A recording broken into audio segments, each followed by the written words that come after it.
And good day. I am Tamara Scott. Thank you for joining us on Truth for Our Time as we help you when the headlines hit home. If God expects you to live through it, He's directed you how to do it, and we help you find that as well on this show. We have a full slate today, and I thank God for that. Just coming in from Israel late Sunday night and catching up here in the state. Many things have been happening. And of course, as you know, the legislative session is in tow, and a lot happening on the education committees and with bills there with Common Core. Public hearings now happening in Iowa on NGS, New Generation Science Standards. So I'm so thrilled that Michele Crystal will be joining me in studio. We're going to be talking about that. Gretchen Logue, and possibly Ann Gassel from Missouri Watchdog will be joining us a little later in the show. And Erin Tuttle is to be joining us a little bit later. Erin has done work on Lamar Alexander's bill that is at the federal level and kind of dissecting that for us. She's written several papers on that. So as you can tell, it's a full show. We're talking about the education of your children. We're talking about your authority as a parent. We're talking about the cost to the taxpayer. So we'll be getting into those things right away today. First off, I want to tell you, and Ryan, I don't know if you can pull this up. I don't know that we talked about it. The bill in the West Virginia legislature, I think I sent it in the first sheet, happening right now, the vote Wednesday in the West Virginia legislature on pain capable. We know that, unfortunately, it was even Republicans that threw us a spin at the federal level and backed down. Today, happening in West Virginia, the House of Delegates on Tuesday voted down 3 amendments for the Pain-Capable Unborn Child Protection Act, but the amendments offered by Democrats would have added the exception for victims of rape, incest, and the exception for life of the mother. We know a baby is a baby, and we're trying to save the life of babies. And another perpetrator, another crime, doesn't make the crime of murder better. It just makes the mother of a dead child. And often they then have great issues traumatically, emotionally, with that same issue. They don't want to become perpetrators either. And so the Health and Judiciary Committees both have this bill before them. They've been dealing with it, and that vote happens today. We hear the governor may veto it as he did last year, and how fortunate of that. One, not to listen to the people, but two, to have such a wrong moral stance. Having just toured Auschwitz and Birkenau camps, I cannot tell you the similarities, and I cannot allow it within my soul to go unspoken. Will not. Every life God creates deserves to take their first breath, especially here in America. All right, moving on. Do you have the meme about the tigers and the kitties? You are keeping right up with me, Ryan Northfield, and I thank you for keeping things running while I was away in Israel. Just a great little reminder for you, going into the prayer room, coming out of the prayer room, the difference it makes. Remember, when we hit our knees, we can always stand. We'll have power behind us. We're not just going to the prayer room, we're going to the throne room, and we can make a difference. Thought that was a good reminder for those of you who watch visibly. This show is on Webcast One Live, webcastonelive.com. We thank Mac and Webcast One Live Studios for making that possible. We thank Crave, Christians for America, Christians Reviving American Values, Crave Revival, Christians for America, for sponsoring this show. And we thank others who are coming along, considering coming along, and if that might be you, we encourage you to do so as well. You can always get a hold of me on Facebook, Tamara Scott. You can get us a hold of our Facebook page, Truth for Our Time, as well. All right, we're going to hop into it, if we may. Michele Crystal, thank you so much for joining me in studio, and we're just going to take this along the path. You've been in state while I've been away. You've been dealing with this firsthand, doing other interviews. What is happening here in Iowa that taxpayers, parents need to know? Well, thanks, Tamara, for having me on. And we missed you when you were gone, and you've missed a lot. Actually, there's quite a few things going on, a couple big ones. Tonight, first and foremost, actually, the Iowa Department of Ed is actually going to have public forum and meetings to discuss what's called Next Generation Science Standards. They're looking at bringing this in to replace the current science standards that we have in Iowa.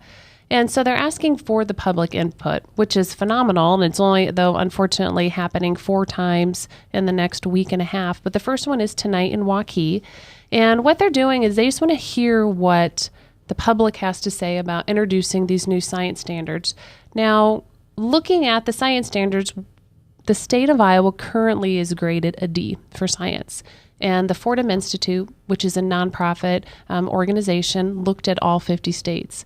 And what they consider to be on a grade level, they are saying Iowa's not doing very well, and they're actually receiving a D.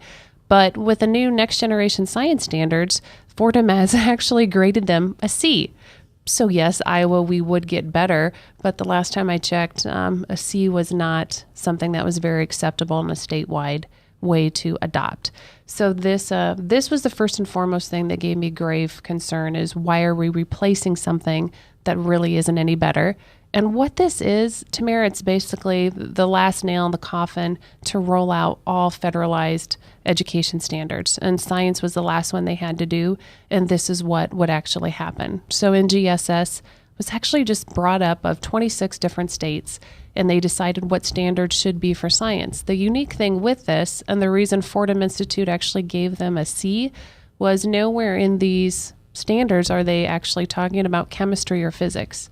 And they say the reason why is math has actually been null and void for all of the science standards going forward.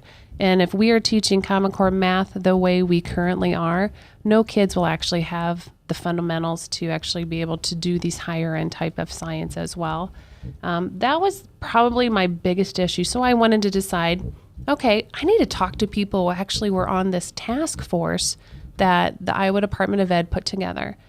I was able to reach out, talk to some people on the task force, and this was stunning to me. They said a task force was created. It was of 28 people. I actually do have the list of people that were on the task force. It goes anywhere from a few high school students to a curriculum director, actually to a mom, and they wanted to look at, all right, let's look at next generation versus what we have now. This entire task force only met 3 times before they voted to take the next generation science standards on. When asked how it compared, they said they were never allowed to compare the Iowa science standards to the new NGSS because they said it was comparing apples to oranges. Never were there, she said never was there a debate or a dissent on NGSS. Every speaker that was allowed to speak was stating how it was superior, but they never showed how. She actually sent me all of the agenda notes, and in the agenda for the day of the vote was never written on the agenda. And when the debate started about comparing the two, the debate was quickly stopped and the vote took place. There was only one person in the entire room who said, do not pass the next generation science standards.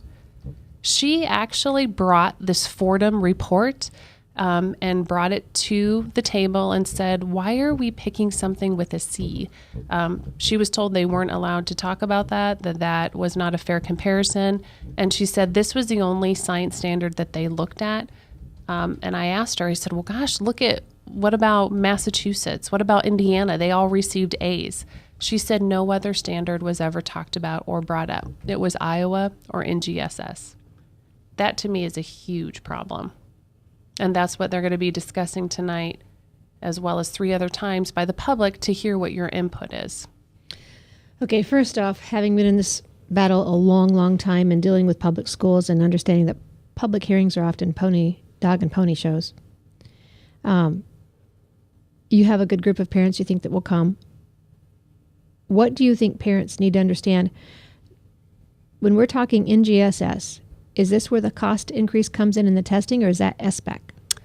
That's one and the same. It's a totally separate component. So right now, like all of your children are probably have been or will be taking Iowa assessments. And currently in the Iowa assessments, they do test for everything, math, English, science. This is the old-fashioned Iowa Basic. This is not skills. Iowa Basic. This is Iowa assessments that we are still currently in. So this does encompass science. If we adopt NGSS, that actually will be a separate test that we will take if we adopt smarter balance testing, which is what they're going to be voting on legislatively this session. So currently, Iowa assessment costs the state, or actually your district, $4.25 to take. And that is all encompassing. That is all areas of curriculum. if we follow another task force was actually put together, and they are saying that we should take one of two federalized tests. And this one for Iowa, it would be Smarter Balance Assessment Consortia. Which our governor signed an executive order saying that we were going to pull back, but the Department of Education seems to be moving full ahead. Which is odd because Brad Buck, who is the head of the Department of Ed, actually agreed and is on record agreeing with Governor Branstad that yes, we should get out of Smarter Balance and we should have local control. But what has happened is that a task force was put together, and the task force came back and said, of everything we've looked at, Smarter Balance is going to be the best. So what that has done is now actually put a non-elected board, which is one, the Iowa Department of Ed. They put together a task force of another group of unelected people that we do not know who they are, who not only went against the governor, but they actually disagreed with their own Iowa Department of Ed director and said, you know what, Smarter Balance is better. So my issue with Smarter Balance is an entirely another issue, but they're ramrodding this all through thinking that we will not catch on. This test, we as Iowans, it will actually cost $27 a student to take the exact same test that we are currently paying $4.25 to. If we adopt this new next generation science standards, Tamara, we're going to be paying an additional $15 on top of that because Smarter Balance does not have a science standard testing already embedded in it. $15 per student, and I can't remember, I don't have the fees in front of me, but we've been talking about this for almost 2 years. We've been talking about this price increase for almost 2 years. And the fact that when you take the numbers of grades that will be tested, the number of students in each grade, it's millions. It's going to cost Iowa taxpayers millions more each year. Well, not only million, we're talking, currently everybody is talking about the 4%, fighting over the 4% increase in the education bill. None of the money that has been talked about has even talked about this Smarter Balance Assessment Consortia. And when our group has reached out to Representative Ron Jorgensen, who actually does lead the education committee, he has not addressed this. He said that it has not come up yet at all. And what is Ron Jorgensen's contact? Do we have it if people wanted to contact him? You can always get a hold of your legislators by their first name, their last name, at legis.iowa.gov, legis.iowa.gov. Ron.Jorgensen, I'm thinking it's Jorgenson. I'm not exactly sure about that. You can go on the legislative website, legis.iowa.gov, do a search, you'll find him in the House, head of the education. So this is nothing new this is not a surprise. This is not a looky here. We were warning folks of this, like I said, I think March 2 years ago. I had a meeting in Waterloo, Representative Sandy Salmon, we discussed this in front of that group and several others. Beyond that, what do people need to know? Please show up tonight at Waukee and the Waukee schools. That is actually where the first public forum. It's going to be at the Waukee Community School District office, and that's on 560 Southeast University Avenue in Waukee, and it's tonight from 4:30 to 6:30. And what they're asking for people to come and give their input on what they think should happen. What's interesting is legislators have never been told about next generation science standards, so this was not something they voted on. Brad Buck did this wholly and solely and was trying to bring it into the Iowa Department of Ed, and to get around, I guess, legislation, they thought they'd pat everybody on the head and put together a so-called task force. But I don't think there's much of a choice when you say it's this or nothing. And it begs the question, why only offer NGSS, which is actually coming from a private company, but is backed by government tax dollars by the federal government. And at that point, you have no say-so. Iowans do not have a say-so in the test, NGSS test. It's just unreal. We as parents are getting pushed out. Teachers are getting told what to do and how to teach, and it's all beholden to an unelected board. And you've got more meetings besides tonight coming up. We do. We actually, Tuesday, February 24th in Ottumwa, 4:30 to 6:30, Great Prairie Area Education Agency. The following day, Wednesday, in Dubuque, 4:30 to 6:30 at the Keystone Area Education Agency. And then Thursday, February 26th in Sioux City. And Sioux City actually is the home ground of Representative Ron Jorgensen. So that would be interesting to get some people up there, and actually would be great if he actually could go up and answer some questions as well. But if you actually want to find all of these sites there on iowarestored.com, it is a website. We do have a link to it. Or you can get on the Iowa Department of Ed website, and they will show you the link and where and when to meet as well. And I think Concerned Women for America of Iowa may have them on their Facebook page or on their state page as well. I'm looking right now. So I think we can find that for people very easily. But you're right, to go up to see where Ron Jorgensen is would be a great help if folks can do that. Is that one at 4:30 as well? Yes, it is. Isn't it funny to you that these are always when somebody's usually working, getting off work, picking up the kids from school? Not an easy time to get anywhere. Well, tonight, too. Tonight, not only are you getting off work, but also, I don't know about a lot of people, but church is on Wednesday nights as well, and it falls into that time frame. So it just begs to wonder if 50% of the meetings are actually being held during work and church hours. And you don't remember this, but clear back in the day when I was a kid, the schools actually worked in my small town with the churches. They promised that they would not give extensive homework, not have big tests on Thursday morning, if all the churches would move to Wednesday night rather than some having Tuesday, some having Thursday. So all the churches moved their midweek service to Wednesday night to work with the school. And now look.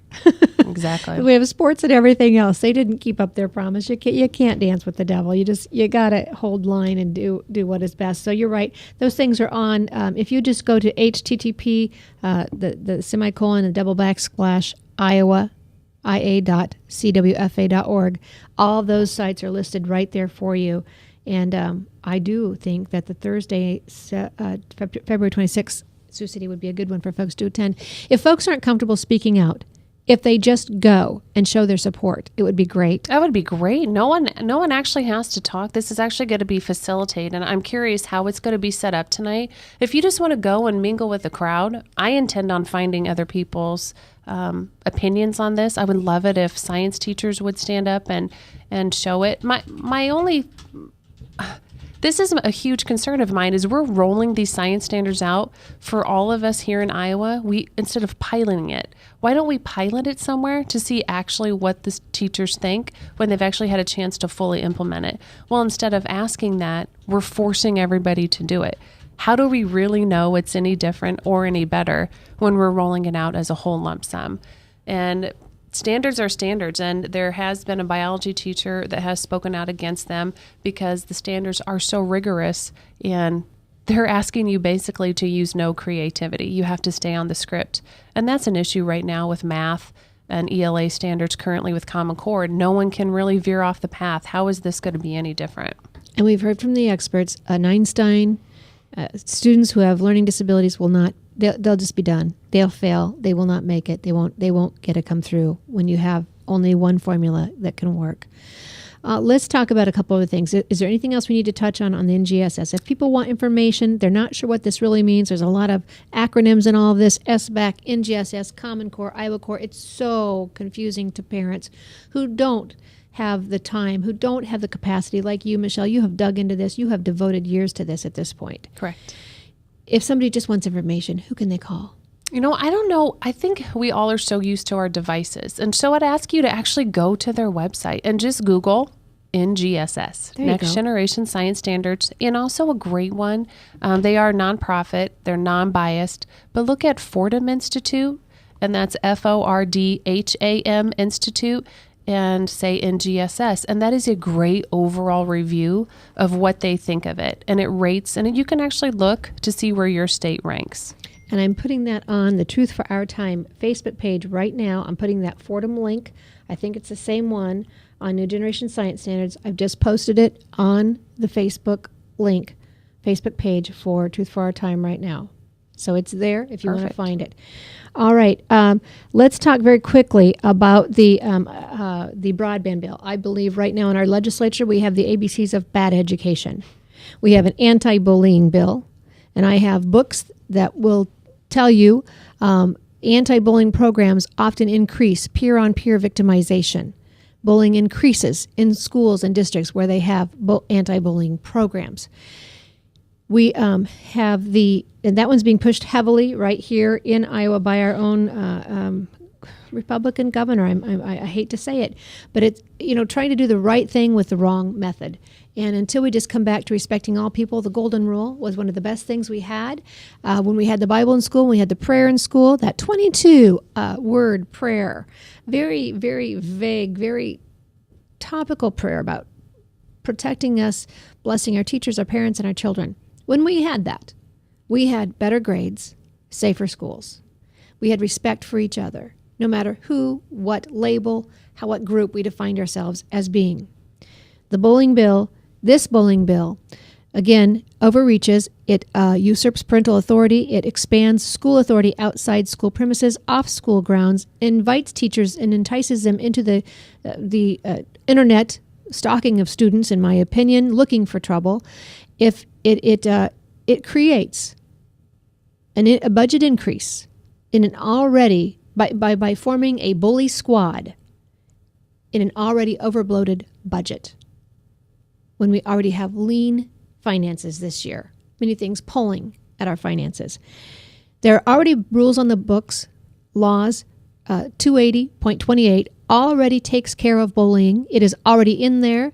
What they call SOGI, sexual orientation, gender identification, is already protected in there. So this does not do anything new in that area except this one thing. It stops parents from being notified if they might have an adverse reaction to a student's sexual expression. So the people who should be the first to know will now be the last to hear. The parents, the stop guard, the ones who are responsible, the ones who could make a difference. This was a push by many of the activists, you can guess who, last year, and apparently it's in this year's language. The B, the A, that's the A of the bad education. The B is a broadband bill. We warned about this last year, Michele. Jane Robbins was treated very poorly in legislative subcommittee hearings, and she warned at that time, if you go with SBAC, if you go with NGSS, you will need broadband expansion. You will not be able to have the online testing. The capabilities will not be there. It will cost your taxpayers. Henry Burke has done cost analysis, state-specific cost analysis. He says that states that stay away from Common Core and the online testing will save money no matter how much the federal government gives them. Comments on the broadband, Michele? Well, what's interesting is we work with a group of amazing people. And someone that I do work with, her name is Heather, and she actually is an engineer, and she dove in to these broadband bills, which were just released. And what's interesting is I will back up. I know we're throwing out a lot of acronyms, but Smarter Balance is another huge one. It's a very big one we're pushing. That's the one where we talked about the cost will increase exponentially, and your district will actually have to come up with the monies for that. There was an individual who did email and ask all 300 superintendents here in the state of Iowa, what do you guys think? How are you going to take on Smarter Balance? The one thing where Smarter Balance is different than our current Iowa assessments is 100% of it is online, which means every school district will have to have the capability either by iPads, computers to take it. Not only that, but you're going to have the broadband width to do it. The schools are going to have to come up with that. And that was a question that was actually posed to all the superintendents. And I will not say the superintendent who said this. I have not asked permission. But what's interesting is when that question was posed about the broadband width, the superintendent said that they are putting a lot of trust and faith in Representative Ron Jorgensen. They actually said, I applaud Ron's efforts to be well informed and lead us as an education committee director in this discussion. As far as the technology issues, they are urging for Smarter Balance because these broadband issues are going to be brought forth and the monies will be there. What is very interesting with that is that the actual Smarter Balance task force was actually warned by Mr. Duke, who actually said, you know what, we need to pull back. How are we going to come up with the money for the technology? How are we going to come up with the money to figure out how we're going to pay for this year over year? And that letter was actually discarded, and it was not put in the task force final recommendation to say, hey, let's do Smarter Balance. So someone in our group, Heather, actually went back and said, let's look at the broadband bills. What's interesting is it says absolutely nothing, not one word, nothing about funding school technology upgrades, nothing. So unless there's a bill or an amendment out there that we're not aware of, there's nothing that's going to address that huge gaping hole. And what's interesting is this broadband with, they're actually going to pull over $2 million from our current Iowa infrastructure budget to help pay for that. That is a pretty hot topic right now because we're talking about 10-cent a gallon tax hike for our gas to pay for something that maybe this $2 million could have went to instead of addressing a broadband with issue. And Ryan, did you happen to get that commercial? Were you able to find that commercial with the school bus going off the bridge? Okay.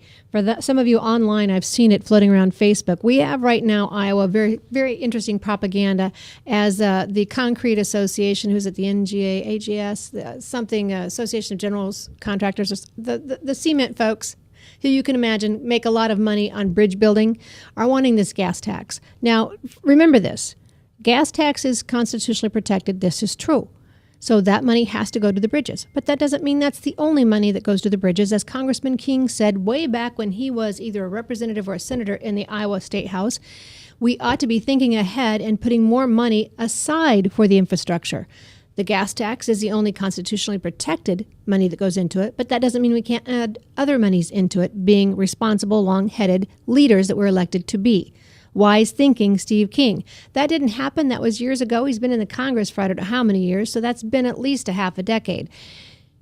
But we didn't do it. And so now we're looking at these messages of propaganda of school buses going off the bridge with our children because we've been irresponsible and need help with our bridges. And Michele, you're saying this is going to take more money away from the infrastructure fund? It looks like it, according to what I personally did not dig into it. I'm reading what her synopsis was, and it seems to be kind of a big deal. Everybody seems to be passing the buck. And what's interesting is that these superintendents are thinking that this money is coming from somewhere. They're putting a lot of trust into the legislation. But also people need to remember, if they don't know this, but in 2006, the Iowa legislation actually turned over majority of the curriculum and all the testing control to the Iowa Department of Ed. So if you're wondering how things are getting through, how is this happening? Well, it's because the Iowa Department of Education actually can do kind of whatever they want. And when you're having a task force put together and you're sending it through legislation to rubber stamp it, that doesn't seem like that's much of a debate for the publicly elected officials. That, and you just took the accountability away from your elected people. This is why we have all bills of appropriations are supposed to start in the House so that you have the quickest recall or quickest response when someone misspends your purse. And when they're non-elected people, you have no recourse, very little recourse. We need to see a whole cleaning of house, it appears here. Well, I agree with you there, but also let's have it more transparent. I'm looking at in December when the Smarter Balance Task Force met, they have why they decided to pick Smarter Balance to replace the Iowa assessment. But was omitted is I'm looking at the letter right now. It was dated August 4th, 2014 by David Dude. He's a PhD. He's actually the Chief Operating Officer for UEN Tech Director's Memorandum for Iowa City Community School. He actually addresses the cost and support of doing the Smarter Balance. He's saying right now that we don't know what it's going to cost down the road. How are we going to come up with the funds for this? And what's interesting, let's look at states that have already adopted it. Let's see what's going to happen. California has adopted it. You actually have school districts now coming after the state of California. Suing? To pay. They want their money from the state because the state put every district into Smarter Balance. The districts don't have the money to pay for it. Wisconsin is now trying to get out of it because it's costing Wisconsin millions of dollars than what they were told. And now that they're in it, the costs are accruing over and over and over again. And believe me, the 4% budget that the Democrats and Republicans are fighting over currently, that doesn't even begin to touch the cost of a test. All right. What we're going to do right here is take a break. We'll go with our sponsors. We thank Crave, Christians for America, for sponsoring us. We thank Webcast One Live. When we come back, we are going to have Gretchen Logue following us, And we may have a couple others on the phone lines as well. We'll be adding to the discussion. Great information here for you today that you need to have. Feel free to forward this link at the end of the show. We'll have it up for you. You can forward the link to others to get involved as well. Call your neighbor. These are your children. You're their advocate. And I don't think we've even touched on the data collection, the overreaching, intrusive federal stake that will take away from your local control. We'll be right back after these messages with more good information. Thank you for caring enough to be involved. From the RE/MAX Real Estate Concept Studios, this is Webcast One Live. Credit cards are like grandkids. They love you, sometimes get out of control, and it's fun to get a new one. Who can stop them from piling on? Hi, I'm Tom Coates with Consumer Credit of Des Moines. At the end of the day, you can give these grandkids back, but you're stuck paying off bad credit card debt. We can help you put the fun back into using credit cards responsibly. Right, kids? Yeah! If you need help getting credit cards off your back, call Consumer Credit of Des Moines. Hey, psst. Let me let you in on a little secret. You ready? Always try to do business with people, not places. Especially if you seek honest Christian business people. And when it comes to my car, I really need to trust who's working on it. Now, my family is so blessed. A few years ago, we found a family-owned automobile repair shop that operates as a Christian business also. Open, honest, reliable, trustworthy. It's AMCO on Hickman Road in front of Kmart. And it's a family-owned Christian operating business. This family treats your car as if it was their car. Everything from oil changes to transmission repair and everything in between. So the next time you feel the need to be at peace with your choice of who you can trust with your car, give AMCO on Hickman a chance to serve you. And tell them Max sent you.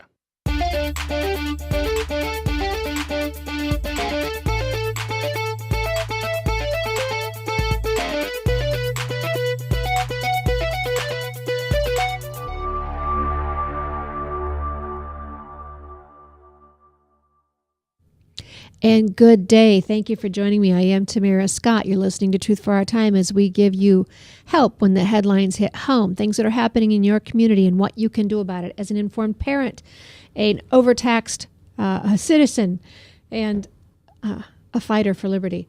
We have 3 people joining us on the phone. I'm so pleased to have each and every one of them. Gretchen Logue, Ann Gassel from Missouri Watchdog, and Ann Arthurs, a Louisiana mom, I think I'm getting this correct, who actually was at a meeting, a luncheon in D.C. last week and talking about Common Core, and we're so pleased. If I'm getting this correct, Louisiana. You're right. Oh, very good. Governor Correct. Bobby Jindal is filing lawsuit. We are so hungry for leadership. And to see someone willing to do it, not just to say it, but while others are talking about political problems, he's fixing them. We're very thankful over here. When he finally took a stance against Common Core, with the lawsuit and just publicly, it was probably towards the end of our legislative session after, oh my goodness, we were just so insulted during the state legislative process, during committees, from our own legislators to big business people who would sit there and sometimes just outright laugh when there were mothers testifying with tears streaming down their faces about their children. So to have the governor come out and everything he said just validated the arguments that we were presenting, it felt great. It felt great. All right. And you had, am I right about the luncheon you spoke at a week ago in D.C.? I sat with him at the table when the governor, he was the luncheon speaker at the American Principles Project annual luncheon or gala, and he was there. He was the featured speaker to speak out against Common Core. So I was there, with him, or at least invited to sit at his table. Whether it's a Scott Walker taking on the unions 2 days after being in office, not backing down, and thus seeing a a nation rally behind him with a fervor because they're just so thrilled and hungry for leadership. And then seeing now Governor Jindal taking on the federal government to protect his state. This is what a governor should do, to protect the parents, the students, the teachers in his state. It's commendable. It's good to see. It's refreshing and it revives the bones to see someone like this. And it's great to see, honestly, if you don't mind me interjecting, just listening to his people. And that's what the whole thing was. It showed when we get together and we start a large grassroots effort that they listen. We had him change his position, and we actually had our Senator David Vitter who came out against in support of the Common Core standards. And after several months of pressure, he changed his position, and he listened to the people, and he did his research. So it's refreshing to have leaders who are going to listen to the people who put them in office. Excellent. On the phone as well, Gretchen Logue, thank you for joining us. Thank you very much. And it is Missouri Education Watchdog. Just want to make that Thank you. correction. You're welcome. Gretchen, Missouri Education Watchdog. Am I saying that correct? Yes. Okay. And Ann Gassel, are you there as well? I'm here as well. And I'm saying the name correctly? It's Gassel. Gassel, okay. All right. I don't care who starts. We're going to talk, I think, if you've been listening, we've been talking about new generation science standards. We have the broadband bill here in our state. We also have Common Core. I call them the ABCs of bad education, anti-bullying bill, broadband width expansion, and Common Core. You are going to talk, I think, SBAC, is Smarter Balance Assessment Consortium? Right. Missouri. Go ahead, Ann. Yeah, Missouri is one of the governing states in the Smarter Balanced Assessment Consortium. And Gretchen and I are co-plaintiffs on a lawsuit filed in the Greene County Court here, in Cole County Court that alleges that the consortium is actually an illegal interstate compact. It's in violation of the Compact Clause of the U.S. Constitution, Article 1, Section 3, Clause 10. That was something that was set up by the founders who said, well, there's going to be instances where the states need to work together for commerce purposes, and therefore they might have these consortium and these different compacts, but the Congress has to approve that so that there's no, bunch of states ganging up on other states. And in the past, Congress has approved various compacts that allow that. They did not do that for the SBAC Assessment Consortium, and now what happens is you have a couple of states, and at the moment it's 18 states that are in Smarter Balanced, that are developing a test that all the other states are now being forced to use. They're being forced to purchase and pay for that assessment. Who helped you figure this out, that you had legal standing? Well, that was an attorney, John Sauer, Sauer, here in St. Louis, and he filed it, and his father, Fred Sauer, is lead plaintiff, and then as Ann said, she and I are co-plaintiffs. I am so stinking proud of you. Well, thank you. It's really John. What courage, what absolute courage. When the leaders refuse to stand, the mama bears will. That's right. That's right. And John is hoping that attorneys from other SBAC states or perhaps park states will start using this legal theory and start suing to get out of SBAC. I know that Ann, is our payment still in flux as far as SBAC, the $4 million that we had to pay for the first year? Yeah, what our standing in this particular case is, as taxpayers of the state of Missouri, the state is funding our membership in the consortia. And so it conveniently works out that the membership fee works out to about the same price as purchasing the test. However, we are paying $4.2 million to SBAC to be a member state of the consortia. And, of course, if it's an illegal consortia in the first place, we, the taxpayers, say, you can't be using my tax money to fund something that's illegal. Excellent. You give energy to a weary soul that's been fighting this battle for a very long time. So how can other states join you? Could they join you as, what do we call those lawsuits, where everybody joins in class action? Or is this where each state would need to file independently their own lawsuit? Each state, I think, would need to file their own lawsuit. Is that what your understanding is, Gretchen? Yes, I believe that is true. And if we could just find someone like you found, and your attorneys, I'm sure, would probably coach them on. But if we found a couple of brave moms in Iowa, we could do the same? Absolutely. Absolutely. And I don't think it requires that the state be a member of SBAC because, as I said, what happens now is the other states are being forced to purchase the SBAC test. Mm-hmm. And so you can say, why would we purchase a product from an illegal entity? Mm-hmm. Tell our listeners, why did you even enter this? What is everybody's beef with SBAC? Well, I believe for me, it was that it violates the state constitution. Basically, the governor and in Missouri, we're appointed. Our state board members are appointed as well as the commissioner. They were the ones who entered into the agreement, and we believe that it was beyond the governor's authority to do that. The assessments do not line up with what the Missouri Constitution says how they are supposed to be created, developed, and administered. So from the get-go, it was, no, this is illegal. And frankly, I thought 4.5 years ago it'd be a slam dunk because it was illegal and it was clearly illegal, but apparently the rule of law does not matter much anymore. Well, not in D.C., that's for sure. No, not to the governors, to the NGA, which, of course, everybody thinks it sounds rather official, but as people soon find out, it is a private organization, and you can't sunshine the information, and it's a private entity operating, doing behalf of what the legislature should be doing. It bypasses the legislature. Two things come to mind. Could Ann Arthurs down there in Louisiana file her own lawsuit along with her governor? He's got a lawsuit. She could have her own lawsuit on SBAC? Now, ours would be Park, which currently, I don't know, Park started off with 26 states that were Park aligned. They are only down to now, I think, 8 members. People have been jumping ship just left and right. We actually, our superintendent of education, John White, was one of the initial, I think, might be a member of the governing board, and he has continued to try to tell the teachers that they are taking Park tests. But we have found out, because we are no longer listed as a Park member, one of the actions that our governor did last year was he froze money that our superintendent of education would have had to use to pay for the test.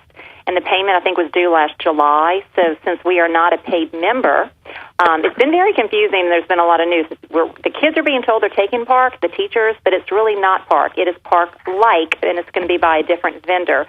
So there are actions going on down here. And, one of the reasons, but this lawsuit is another, definitely something we need to look into as well.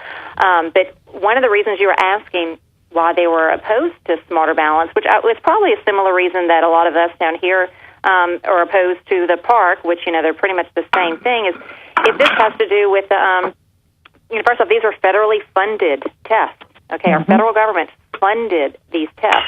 They're trying to back away and say that they don't have much of a part in it because they are, it's illegal for them to have oversight over the assessment test. The General Education Provisions Act prevents that. However, they have established technical review boards to oversee these tests in violation of that federal law, which we're seeing just federal laws trampled on left and right. But in violation of that federal law, they have technical review boards to oversee test question, to see it, oversee administration of these tests. And for those who really have been fighting this whole initiative with Common Core, with a big focus on the data collection, because the data collection is, of course, a biggie. That's one of the parts that bothers people, is in the cooperative agreements with the member states of Smarter Balance and the federal government, the Department of Education, as well as in the cooperative agreement between the Park member states and the U.S. Department of Education. There is a statement in that cooperative agreement that states the states will provide, quote, ongoing access to individual student data to the U.S. Department of Education. Because, once again, it's illegal for the federal government to collect the data. So what they do is they have the state members collect the individual data and allow them, quote, ongoing access. So basically, they just leave their back door open, and if somebody comes in and robs their house, oh well, it was That's how they're getting around it and doing a little fancy footwork around the federal statute. Because our Constitution and its intentions of our founders no longer mean anything to some of these people. Exactly. They're doing everything they can to dance around it. In Iowa, we have the SBAC agreement. Our governor signed an executive order saying he was going to pull us out of its membership.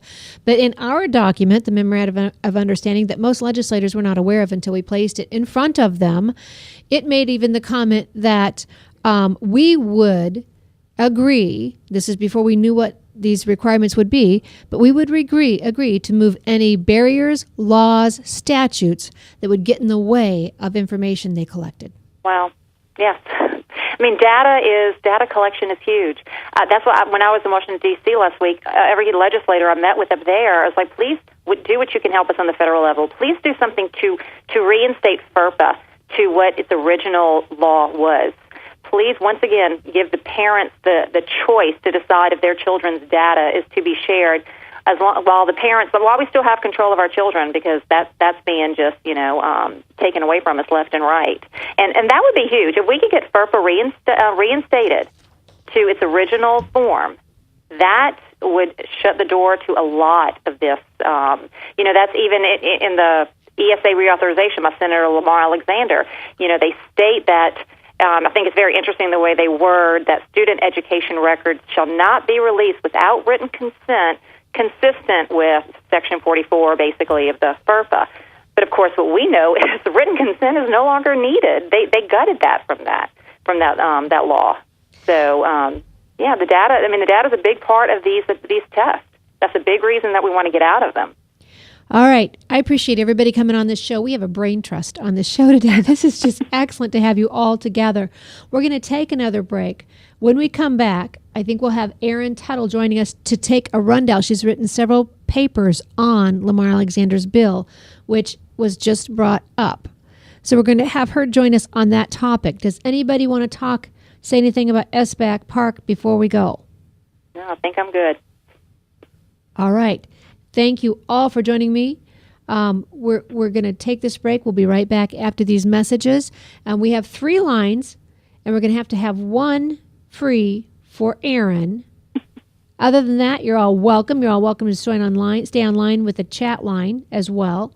And if one of you can Skype, we could Skype you in as well and have her on the phone line. That would be great fun, too. This is like a meeting of the minds from mothers, and boy, oh boy. There's nothing like somebody who can make a difference than a mad mom on the telephone, right? Well, and these people on the line are my idols. They've helped get me involved in this. So I'm just honored to be speaking with these other ladies right now. Well, I can't tell you what a treat it is to have you all come to this party, so thank you so much. We're going to keep building on this, and it's only going to get stronger, and it's only going to build across this nation. And finally, these elected officials will figure out, well, how is it they say a dad... How is it that the daddy bear will protect? He'll go search for food, but a mama bear, how is that? Basically, the mama bear is meaner. Yeah. And you don't mess around. Yes. And hopefully they'll figure this out. But thank you all for being here. We'll be right back. We thank our sponsors, Crave, Christians for America, and Mac, webcast1live.com. Thank you so much. Stay tuned. We'll be right back. From the RE/MAX Real Estate Concept Studios, this is Webcast One Live. I'm Brian Leach, owner of Service Legends, and my position is Chief Talent Officer. I'm Nicholas Wonderscheid. I am Bernie Holmes. And I'm the Service Manager. Marketing Director and Client Relations Manager. Everything that we do is about ensuring that we exceed your expectations. Our clients are important to us. 100% satisfaction. We're not just focused on heating and cooling. That's the easiest part of our job, actually, is fixing furnaces and air conditioners. Everyone that we come in touch with, we want to improve lives. Bottom line is, we've got our installation guarantees, 25% energy savings guarantee, comfort guarantee, temperature selection guarantee, property protection guarantee. 100% satisfaction guaranteed. Fixed rate or it's free. All of those guarantees are backed up with a 100% money-back guarantee to hold ourselves accountable to making sure that you get what you're after. Just fix them problem today. If they have another problem 5 days down the road, it's still fixed rate or it's free. We use what's called straightforward pricing. Our technicians are going to give you an exact to-the-penny price on what it's going to take before they move forward with any repair. That way you know what to expect. It's the same price every day. No surprises.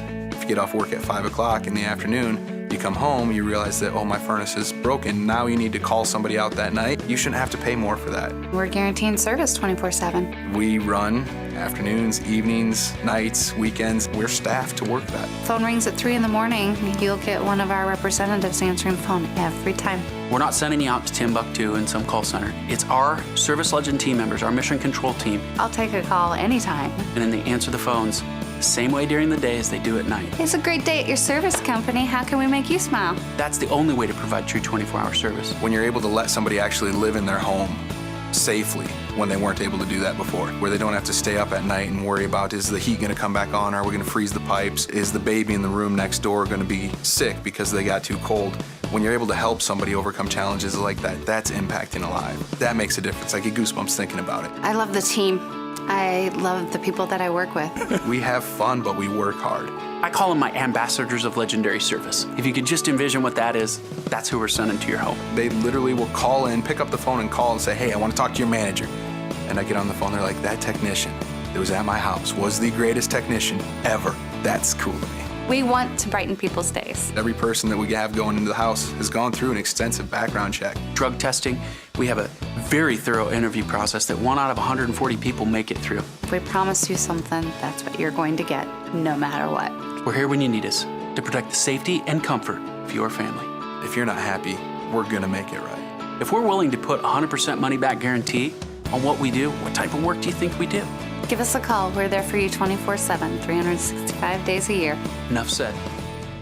And thanks for joining us. I am Tamara Scott. You're listening to Tamara Scott Live with Truth for Our Time. Great show. Good information. Michele Crystal talking to us about Iowa. Meeting tonight, 4:30, Waukee School. Correct. 4:30 to 6:30. You need to go if you're in the area. More meetings coming up. You can get a hold of those. I've put a link to those meetings on the Truth for Our Time Facebook page. I also have put a link to the Fordham analysis of the New Generation Science Standards, which are only one grade level above what we have currently in Iowa, costing us a whole lot more money for very little gain. And also then joining us, I believe Ann Gassel has stepped away, but Gretchen Logue is still on the phone with Missouri Education Watchdog, and Ann Arthurs is with us from Louisiana, and now joining us is Erin Tuttle in the discussion. Erin, thank you so much for joining us. Oh, my pleasure. Now, we've all just kind of been easing into the conversation, and someone just brought up the Lamar Alexander's bill, and you have been studying it and done white papers and explanations on it. Well, I've done a lot of research on it, as I know many people have, including Gretchen. And I think it's interesting because when I was listening to your show earlier and you're talking about the National Science Standards, yep, it might be shocking to hear, or maybe it isn't shocking to this crew, but Indiana, who had A science standards, a grade of A, is also now contemplating adopting the next generation science standards. For a whopping C?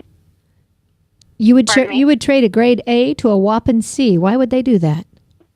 Exactly, and it's interesting because I was looking through our State Board of Ed agenda, and they had a memo on the adoption of the Next Generation Science Standards, and the format they want to follow sounds very similar to the one that she was talking about earlier, to have this task force and all of this. So I think it is not a coincidence that these states are all following sort of the same model. And it begs the question, where is it coming from?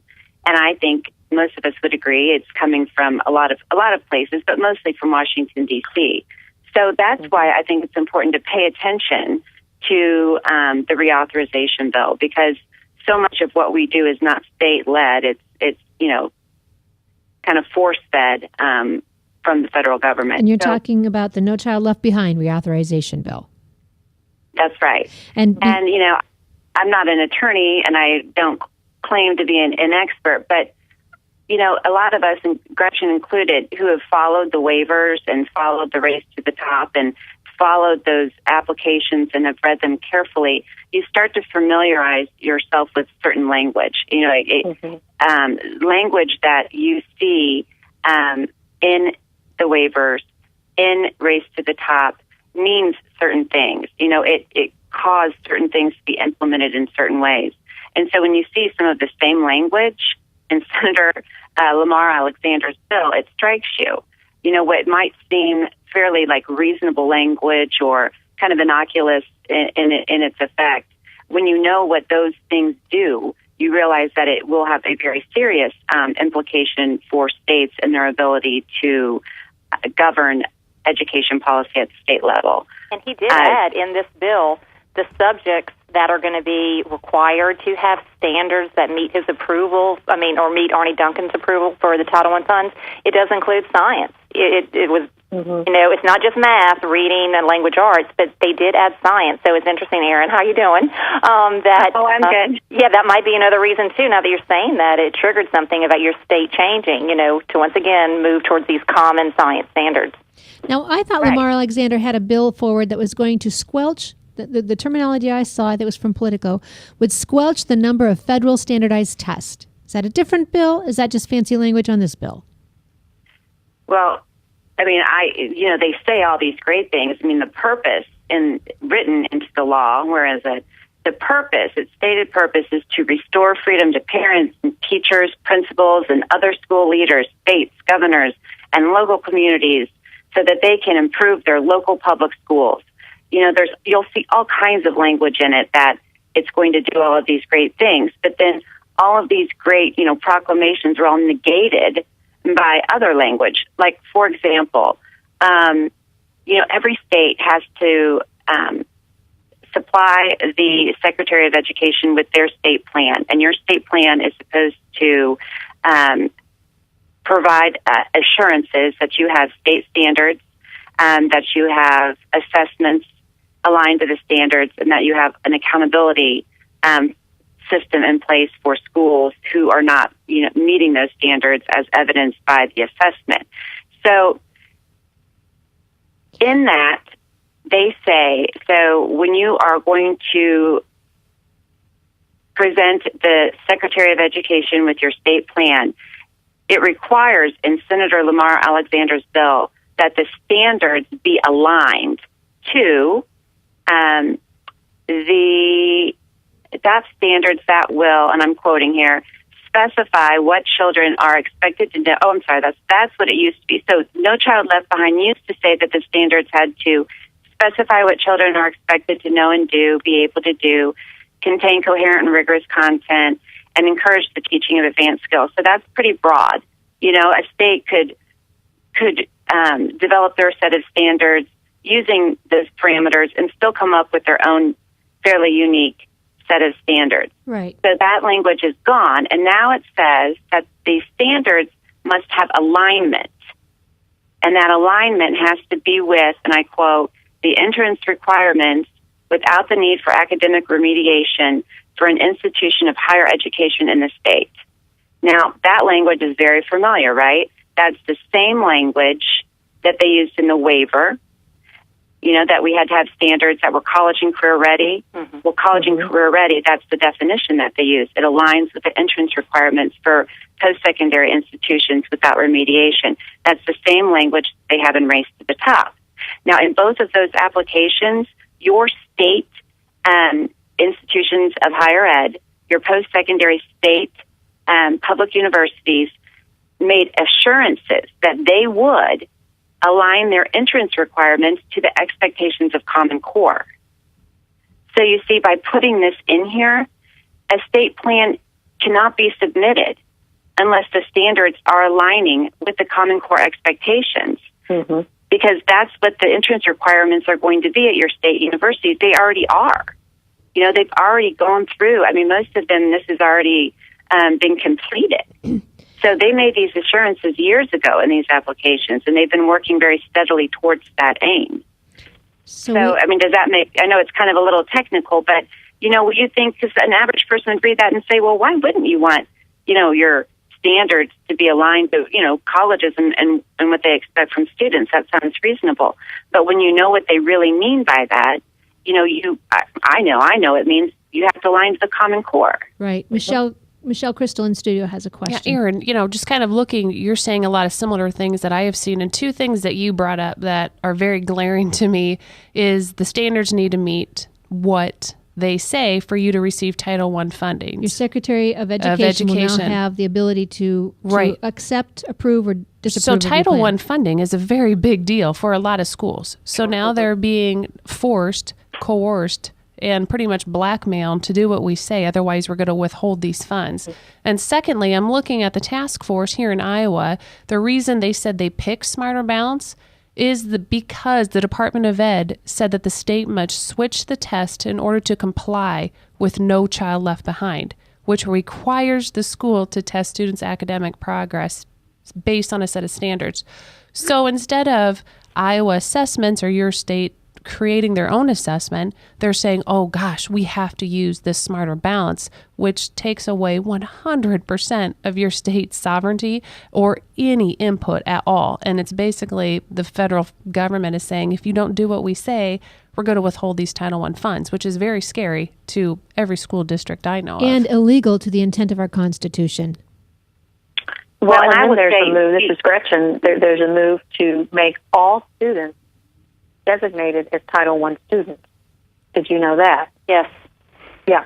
They brought, instead of Title I schools, it's Title I children and students, and then there's a portability. They're trying to have that Title I. Those Title I funds will then follow that child to whichever school they go to, be it a private school. You know, there's a section about the private schools on there, which a private school shouldn't even be mentioned in a federal bill as far as I'm concerned, because it's a private school.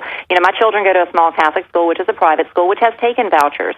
Well, this is their way to tie in those requirements with those children that are taking the vouchers. Those children are going to have to be taught to those standards, take those tests.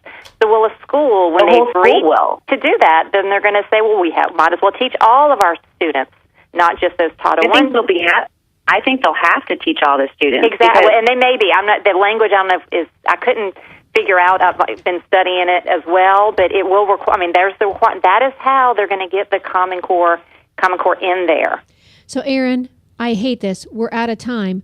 What can parents do right now? Quickest recourse.